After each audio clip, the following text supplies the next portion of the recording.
বিষ্ণু ঈসা ইসলাম বলেন, আশ-শাইতানু জাসিম আলা কলবি ইবনে আদম, শয়তান বনি আদমের কলবের মধ্যে এরকম খামচি মেরে বসে থাকে। খামচি বোঝেন তো? শয়তান বনি আদমের হৃদয়ে কলবে খামচি মেরে বসে থাকে। ফাইদা যাকারাল্লাহ খানাসা, যখন মানুষ আল্লাহর জিকির করে শয়তান দৌড়ে পালায়।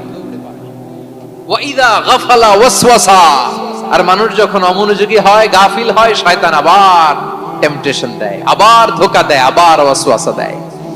এজন্য বিশ্বনবী বলতেন, লা ইয়াজালু লিসানুকা রাতবান মিন যিকরিল্লাহ, সব সময় প্রতি মুহূর্তে সর্বক্ষণে তোমার জিহ্বাটা আল্লাহর জিকির দিয়ে ভিজা রাখবা, আল্লাহর জিকির দিয়ে সিক্ত রাখবা, তাহলে কবুল করবে কে?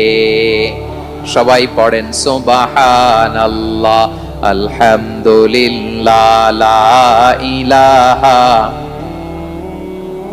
সুবহানাল্লাহ, আলহামদুলিল্লাহ, লা ইলাহা ইল্লাল্লাহ, লা ইলাহা ইল্লাল্লাহ, মুহাম্মাদুর রাসূলুল্লাহ সাল্লাল্লাহু আলাইহি ওয়াসাল্লাম।